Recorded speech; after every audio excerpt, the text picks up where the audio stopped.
Welcome back. We are over halfway through the cranial nerves, which is good. I did say this is going to be a bit of a lengthy session. Again, though, I think I've had a bit of feedback over the last few weeks, and people just blown away by the amount of kind of detail, really, that we've gone into. Even people who've done degree programs, and they were saying that they wish that they'd had something like this. That's really good. It's really nice to hear, and hopefully been able to explain it in a bit of a simple way so that anybody can use the information, really. Like I've said before, we get taught about the brachial plexus, and we get taught about the femoral nerve and the sciatic nerve and all that kind of stuff, but these are peripheral nerves like any others, but they just provide the sensation, motor and autonomic supply for the head and face and neck. We often do get people that come in with problems with maybe their pain in the face, around the neck, and that kind of thing. We should really be learning these things as well. Hopefully it is helping. We have covered so far the first 6 cranial nerves, and we're going to go into cranial nerve 7 in a bit more detail today. We did a bit of an intro because we had a bit of time left over last week. So we're going to dive into that a little bit more, and we're going to cover number 8 as well today. If anybody's got any questions along the way, then give us a shout. But here we go. Let me just go back to that, actually. I just want to go over this again. This is the table of all of the nerves. Just to explain this table if you've not seen it before, so we've got the numbers of the nerves all the way down the side here. There are 12 altogether. We've got where they exit from in the skull, but at the moment we've had a look at these first 6, and we started to touch on this last week. We're going to go into that in a bit more detail, and you'll notice that 7 and 8 have got, well, exactly the same exit points. They do run really, really close to each other. We're going to kind of combine those two together. And then we're nearly done. We've only got a few left to go. So this is the actual nerve name. What we're going to cover today is cranial nerve 7, which is the facial nerve, and then cranial nerve 8, which is the vestibulocochlear nerve. This column here says whether the nerve is sensory, whether it's motor, or if it's both. If it serves a purely sensory function, so just feeling the sensation of something, then if you have a look here, we've got SSMMB all the way down. That's sensory, motor, both. That will give you an idea of what one does what. These little words here, the initials here rather, these relate to the very first session that we did, the kind of nerves that they are. So like general somatic sensory, for example, or special visceral sensory. And each of those nerves will do a different kind of job. And we've gone through all of those on each of the things, each of the times we've done it. And then what does the nerve do?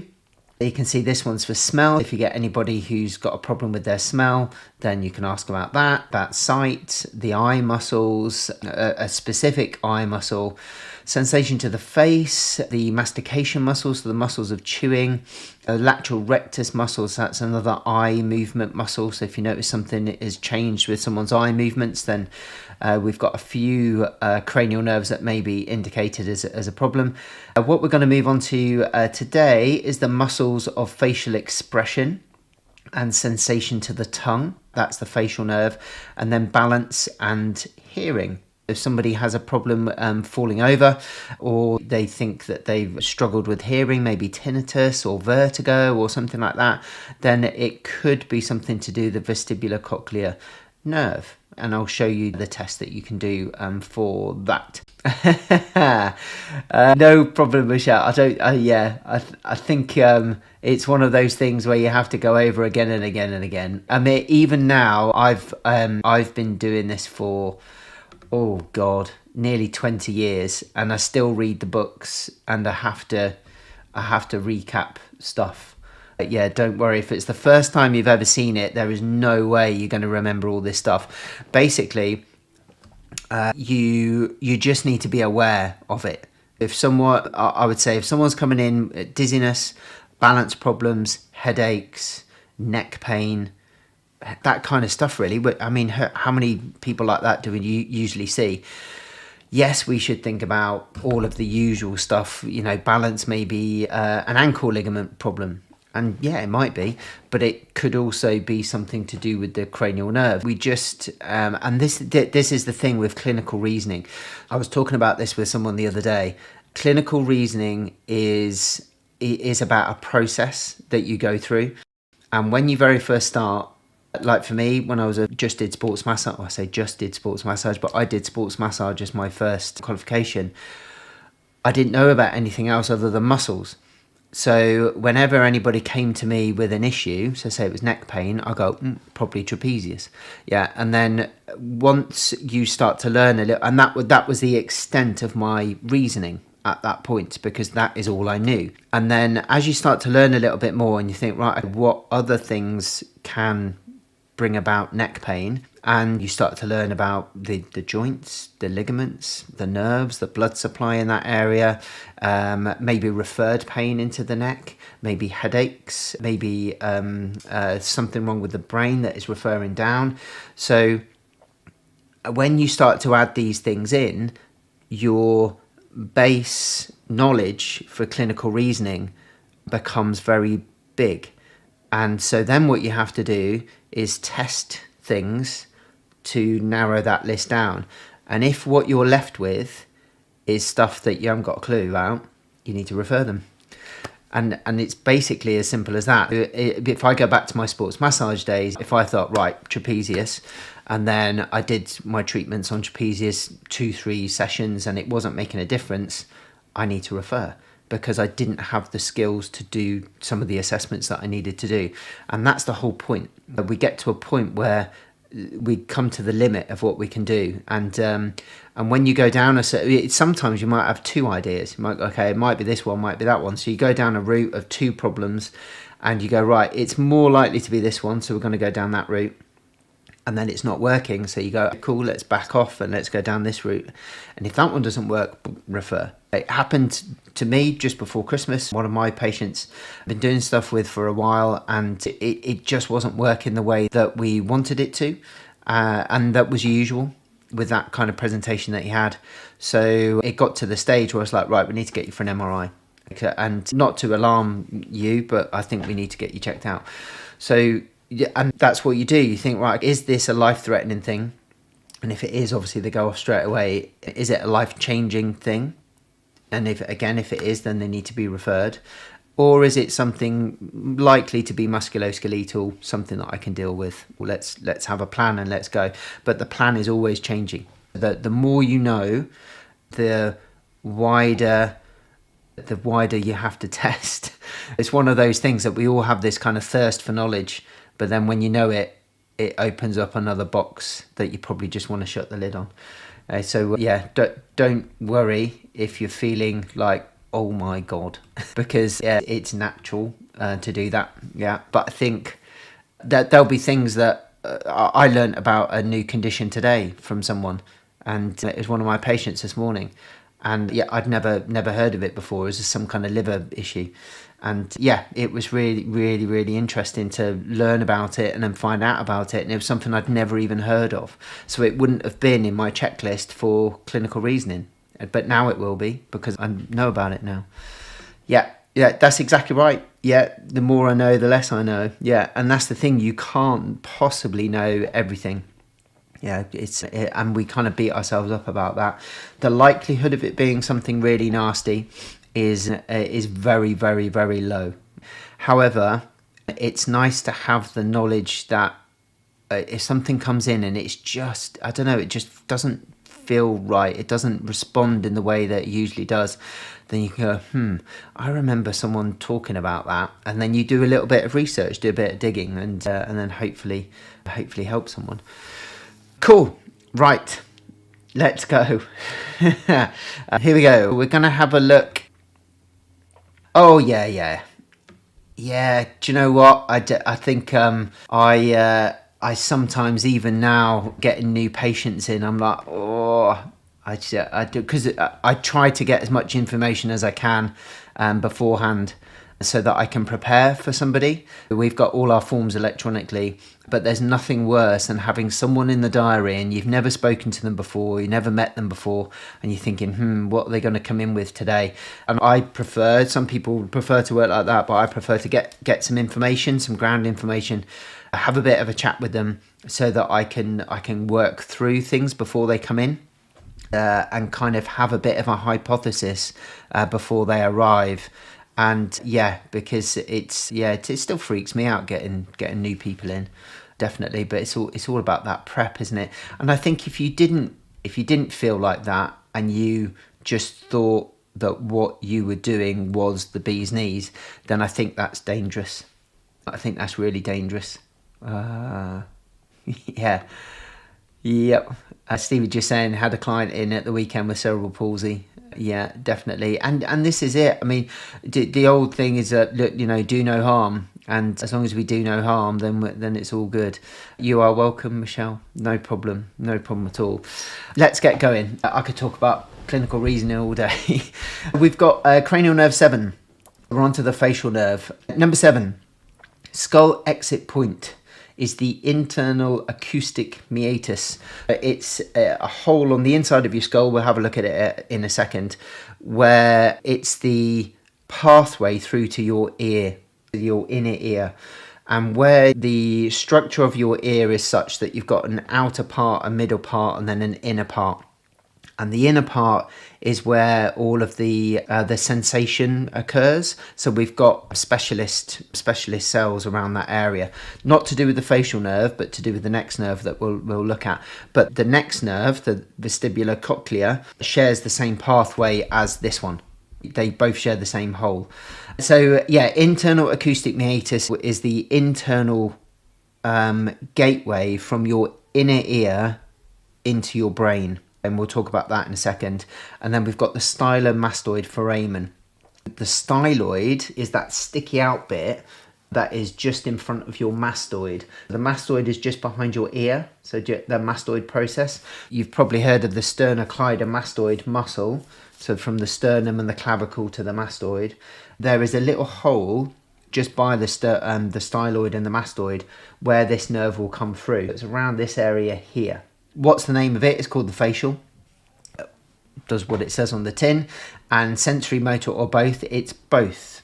We've got some general visceral motor, special visceral motor, special visceral sensory, and general special sensory. There's some sensation, 2 areas, but also motor for the face. This is an important one for the face.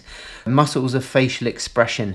Looking shocked, smiling, puffing out your cheeks, winking, all of those things are controlled by this nerve. You may have heard of a condition called Bell's palsy. We've mentioned it a couple of times over the last few weeks. If there is a problem with this nerve, then the side of their face will droop. It can be to do with some kind of inflammation or infection of the nerve, and it will drop that side of the face. It looks like a stroke, which might freak you out, and you should get an ambulance for, because you're not going to know if it's a stroke or if it's this. You can do the other tests for a stroke, and we were talking about this last week. There's the face arm speech test, or time is the T. So face, you get them to smile, and is it a unilateral smile? Can they smile equally on both sides?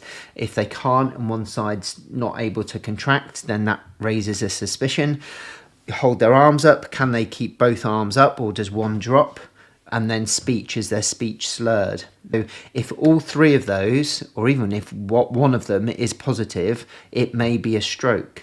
But if it's the facial nerve, the arm and the speech will be okay. The face will droop, but you'll be able to hold the arms out. So it's a bit dodgy going, okay, they can hold their arms up there and they're speaking. It can't be a stroke, it must be this. I would still err on the side of caution, get them off to hospital, because it could be a stroke. I wouldn't have that responsibility for saying it's one or the other. If they have any of those kind of symptoms, off to A&E. Muscles of facial expression and sensation to the tongue. That's what this does. And the test that we can do, which I'll show you in a second, is the muscles of facial expression. So if you think about if you're testing a bicep, then you would hold someone's arm and you get them to do a bicep curl and you get them to push against your hand to test the integrity of that muscle. You do exactly the same for the face. But you could say to someone, I want you to puff out your cheeks. Can they do it first of all?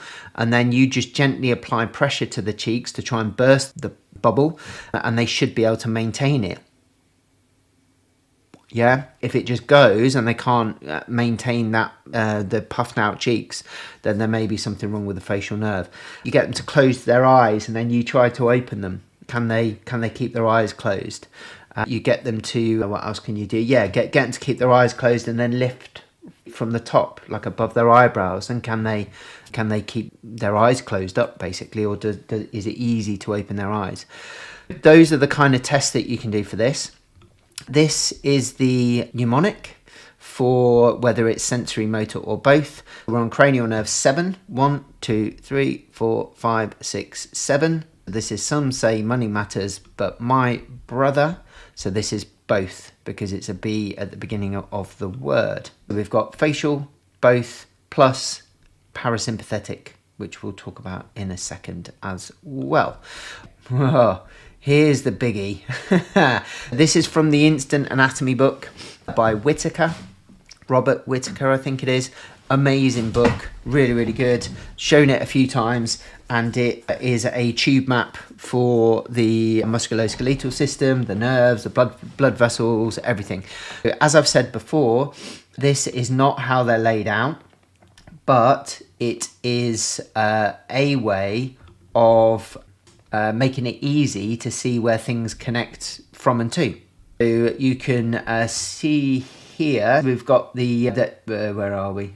Yeah, there we go. Internal auditory meatus. That ring there, that's the exit point through the skull. And then there are different nerves going off in different directions. So we've got this greater petrosal nerve here. This is parasympathetic to the lacrimal gland, so tear production, and to the taste buds. So sensation of taste may be affected if this nerve is affected as well. You've got palatine taste buds, or the glands, lacrimal glands, nasal glands. If they have a problem with tear production or taste, then it could be a facial nerve issue. Then we've got this branch down here. This is the chorda tympani, which attaches to cranial nerve 5, which was the trigeminal nerve. We had a look at that earlier. We're not going to labour over that too much, but that is taste to the anterior 2/3 of the tongue. The front 2/3 of the tongue is supplied by nerve 5 and nerve 7. If they lose taste sensation, they got weird tastes, or they basically just lose the sensation, or if things taste weird, then it could be 5 or 7 that's been affected. And then we've also got the salivary glands. If their mouth is going really dry and they can't produce saliva, then there may be a problem with this branch of the facial nerve. We've got a little bit of a branch down here. I'm going to go over all this in detail when we have a look at the videos, and then there's a test at the end. Not really.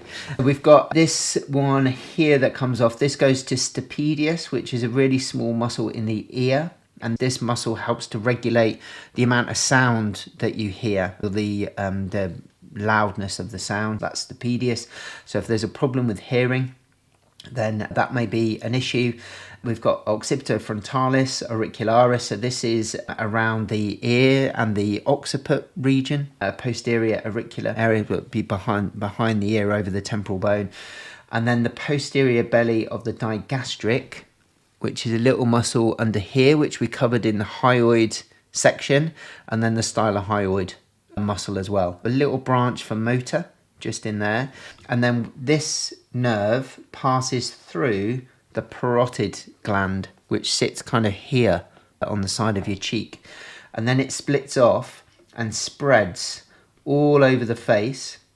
These are all motor to the forehead muscles, the muscles of the eyes and the forehead.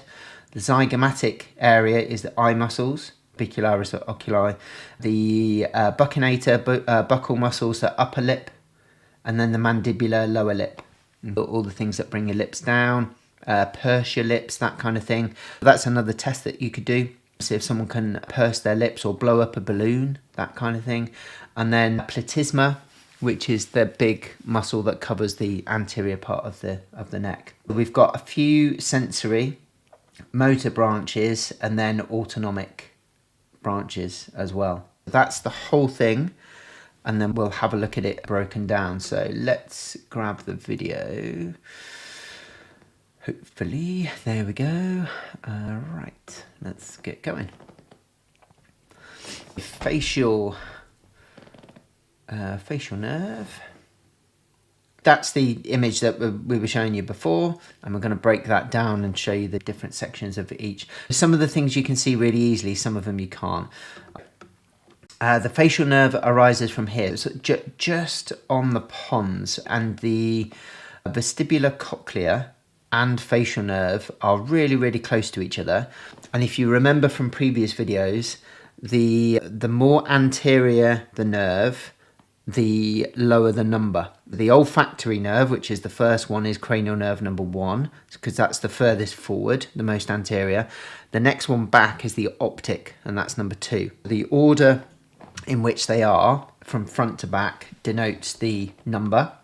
This is number 7, hopefully going to get to number 8 today as well. We're quite far back now, well, over halfway. And you'll see a little branch of these in a second. They're really, really wispy. So even in the anatomy labs, if you guys have been to the labs with me and we've had a look at cranial nerves, you're like, oh, is that it? They are literally like cotton. They are so fine that you blink and you miss them. Some of the dissections that have been done are just amazing, so that you can see those. Facial nerve just there. And this is a view from the back of the skull. We've got a posterior view, just to give you an orientation. There's part of the brain. This is the cerebellum part. If I just go back a second. Let's go back there. Let me just play that again. There's a little image on here that I just want you to see. And then, yeah, it will make sense of where we are. There we go. That green bit there, that's the cerebellum. This is the brainstem, the pons and the medulla. That's this area here. That bit there, you can see on this image, it's not there. Yeah, it's been removed so that you can see the back of it, and you can see this area just here. That's what we're looking at on the next image. There's the facial nerve where it emerges. There we go. The cerebellum would be here. Yeah, so it's been taken off. There's the brain. This is part of the skull. And can you see that hole there? Yeah, that's the internal auditory meatus. So the external auditory meatus is your ear hole. Your ear, so that whole opening for your ear, will join up with that. Obviously there's stuff in the way, and there's a few like little bony holes for things to travel through, so you can't just stick a pen in your ear and it goes in your brain, okay? But that basically connects to your ear. It's one of the things that I remember from teaching first aid years ago, and especially pediatric first aid. If somebody has an ear infection, then you need to keep an eye on them, especially if it's a bad one, because there is a risk that they can get meningitis, because there is a direct access through to this region, all in here. Something just to be aware of. Cool, let's just press play again. Here we go. Posterior view, cerebellum has been removed, and we're interested in these little nerves where my arrow is just there. That region there is what we're interested in. I don't know whether you can see, but there's a nerve just behind this one. Can you see that one there? Because this is a posterior view, the nerve behind it is actually in front, if that makes sense. The one in front has to be facial, and the one behind has to be vestibulocochlear, because they both go through this internal acoustic meatus, and that's what this is. They both go through there, but because one's at the front and one's behind, that gives them the number 7 and then 8. That's where they go. There's the vestibulocochlear, which we'll look at in a sec, and the facial nerve tucked behind.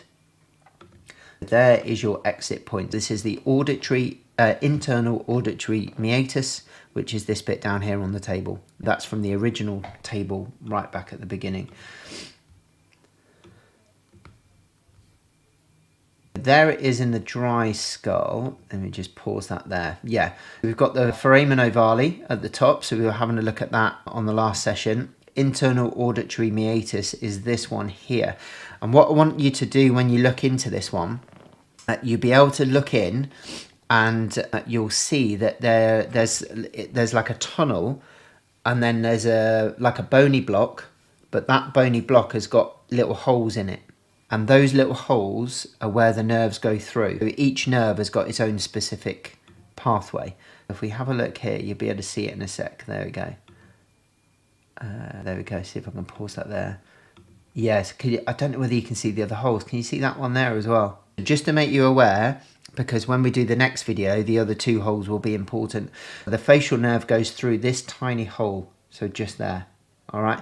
Although we've got this opening straight into your outside of your ear, it's protected, and also the inner and middle ear and the outer ear are all protected, so that stuff doesn't get this far, basically. But it can do, but it shouldn't do. All right. Right, let's press play there. We've got the facial canal. I'm just gonna pause that there a second. On a real skull, obviously this is a real skull, but in usually you don't have this canopy here. They've created this so that you can see the pathway of the nerve, and they've created a widening of the next bit as well. You can see the pathway there. There's the styloid, there's your mastoid. Let me just pause that there, just go back a sec. Let's just do that again. Small little holes.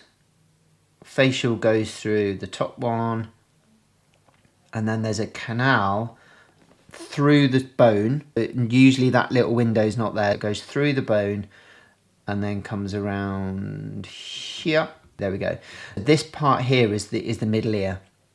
There's your mastoid process, so that's that bit just behind your ear, and then there's your zygomatic arch. That's your cheekbone.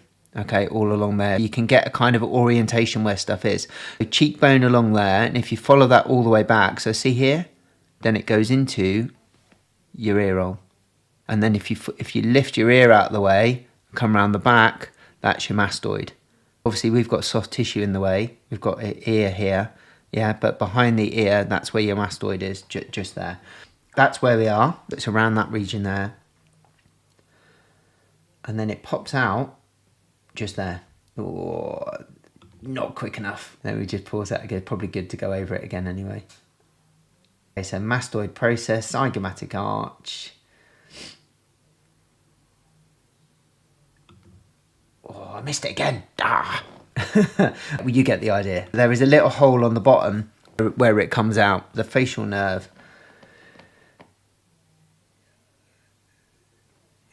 Here we go. Just see if I can get it. Yeah, you did it. It exits here. Just there. Can you see how tiny that is? This tiny, tiny little hole. That's where the facial nerve will come through. If you think back to that original image with all of the schematic of everything, now it's coming out into the face. It's coming out that region there.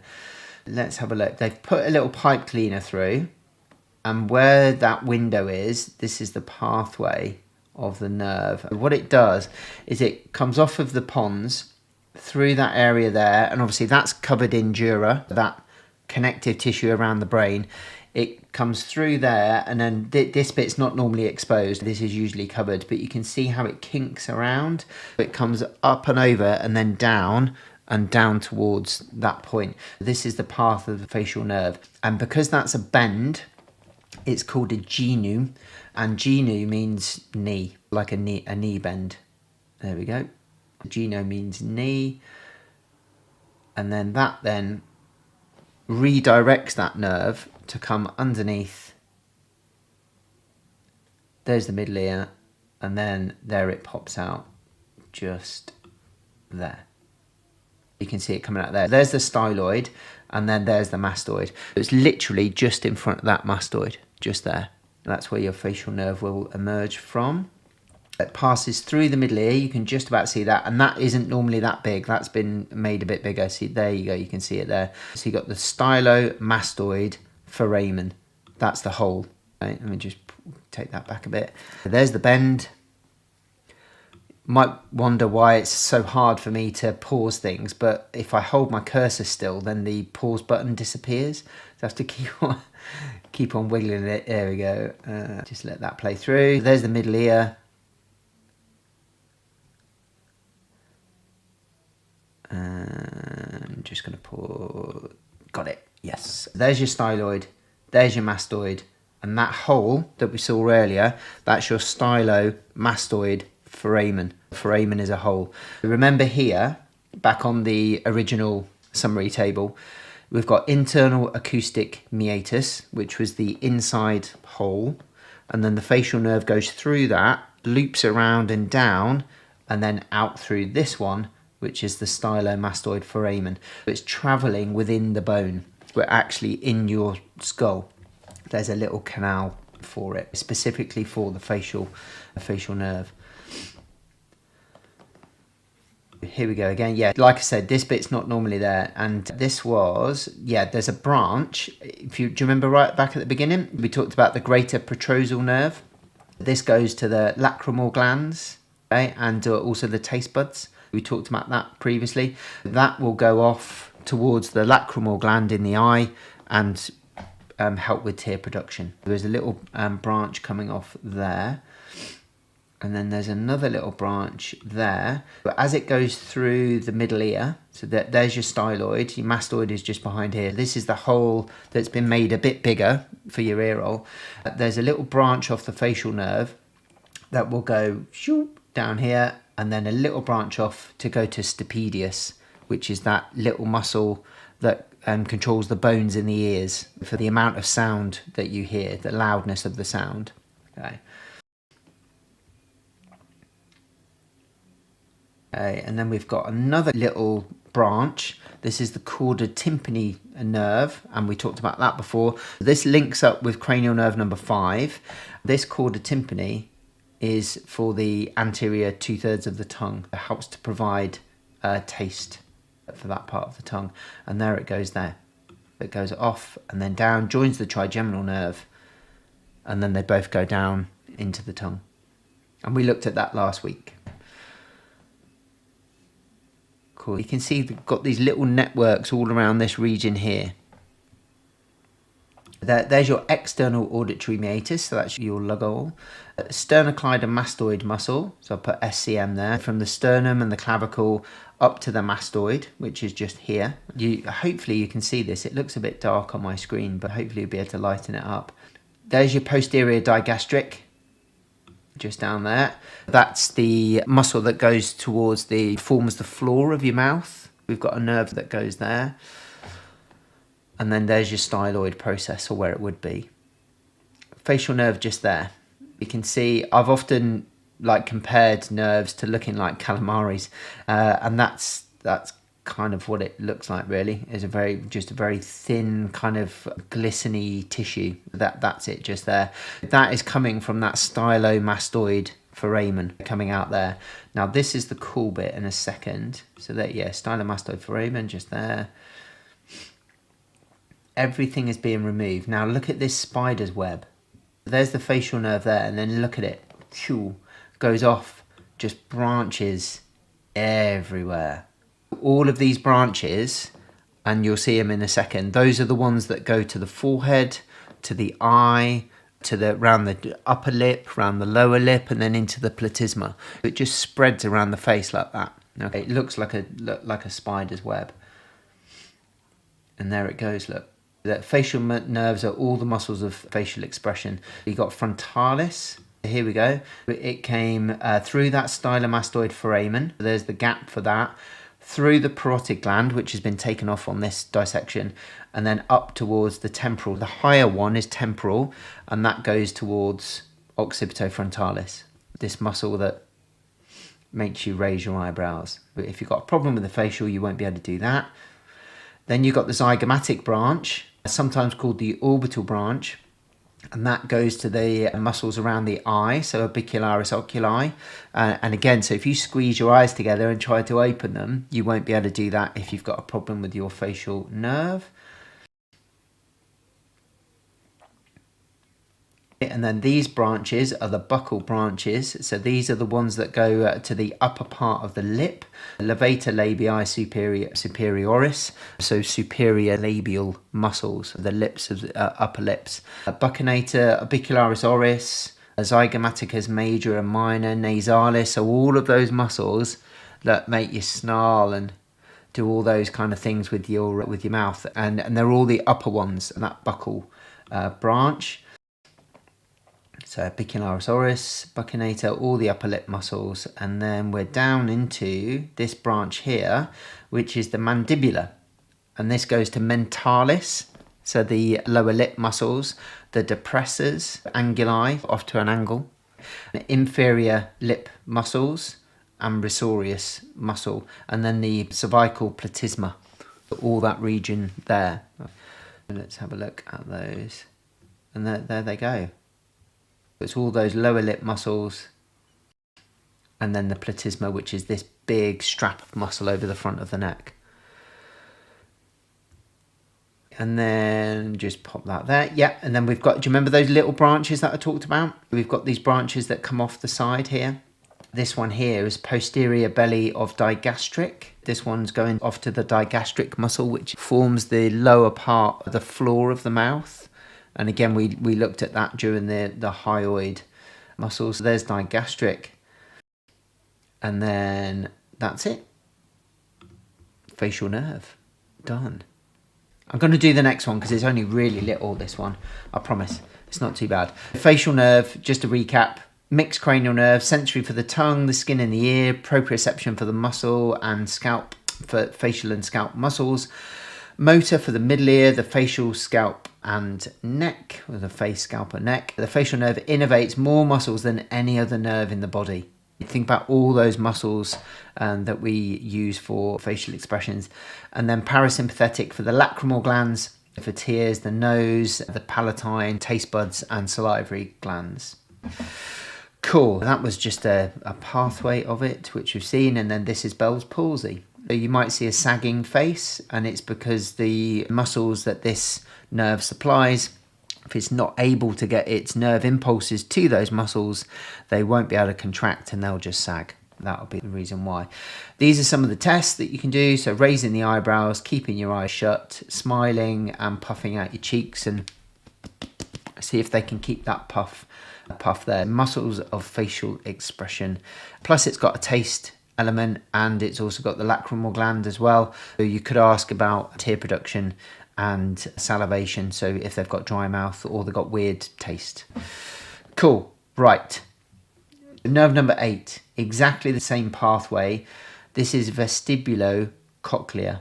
If you have done a little bit of musculoskeletal work anyway, hopefully you've heard of the vestibular apparatus. So that's your balance and proprioception.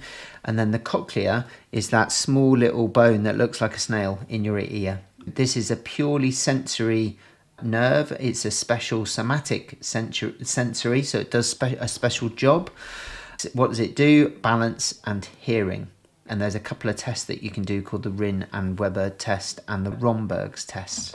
It's a very simple nerve. This is why I want to get it in, because it doesn't go to any muscles or anything. It literally goes to the balance apparatus in the ear and then the cochlea. It goes into the bone. You can't actually see what it attaches to.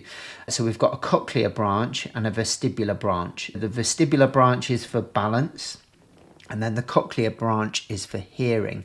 What this will do, when you receive sound waves into your ear, they should pass through the outer ear, into the middle ear, and then into the inner ear. And the vibration that you get from those sound waves is then picked up in the cochlea, and then the cochlea deciphers that information and via the cochlear nerve sends that information into your brain. And then your brain works out what the sound is. Amazing. The vestibular, this is semicircular canals This is the kind of fluid and crystals in your ear. If you suffer from vertigo or what we call ataxia, so a weird gait, we need to work out, is it a brain function issue? Is it a poorly ankle? Or is it something to do with your vestibular system? There's a problem with it. Yeah, sensory mainly. Two main branches, vestibular branch for equilibrium and cochlear for hearing. Small motor branches that innervate the hairs in the inner ear. We've got some motor, but tiny. Vestibular lesions can cause vertigo. So you get any vertigo, ataxia, which is an altered gait. Nystagmus, flicking of the eye, because the eyes work with the ears. So if there's a problem with the balance, then it may affect your eyes as well. Cochlear lesions may give you tinnitus. It can be affected by trauma or an infection, if there is an issue there. This is what you've probably all seen before when you look at the ear. So you've got the outer ear, so the external auditory meatus. Then we've got the middle part, and then we've got the inner ear. This bit here, this outer ear section, basically you can have a couple of things go wrong. The sound waves will pass through there, and if there's no blockage like earwax or swelling or whatever, then that information should then get through the outer ear, middle ear, into the inner ear, and you should be able to detect it here. This area here is called sensorineural. This is, if you have a problem with this, then it will give you specific symptoms. When you lose hearing or have a problem with hearing, it could be that you've just got a blocked ear. But if your ear is fine and there's no blockage, then it may be something to do with the cochlea and the nerve going to the brain. We need to work out if it's one or the other. But to be honest with you, the sensitivity of the tests aren't great. It's just, if you think that there's a problem, then really they should be tested. We'll show you the tests. I think what we'll do, I won't go over that. I'll show you this, and then we'll do that next time. Because that's just too much information for today. Let's do this one. Very, very quick, this video. This is vestibulocochlear nerve. And some of it you will have seen before. That's why I wanted to link the two together. That's the picture that you've seen. And do you remember the internal auditory meatus? That's the pons. And remember, the facial and the vestibulocochlear are very close to each other. 7 and 8, very, very close. And then that back view, this one that we saw before, they both go through the same hole. Yeah? That's the outside of the skull again, so the dura. There's your internal auditory meatus. And remember, the back one, which we've just looked at, was the facial. And then the next one along is vestibulocochlear. They both go through the same entrance or exit. So there's your internal auditory meatus. And then this was it in the dry bones. Do you remember where the little facial one went through? And then it showed you the pathway through the facial canal. And I said, there's some other holes in there as well. That's for these two. There they are. There. The vestibulocochlear goes through those. Yeah? And then the cochlear through there. Basically, that vestibulocochlear nerve, as it emerges from the brainstem as one, and then it splits into two. One goes vestibular, one goes cochlear through those little holes. You got facial, cochlear, vestibular, all going through that little point there. And that is all there is to see, because then it goes into your skull, and that's it. Cool.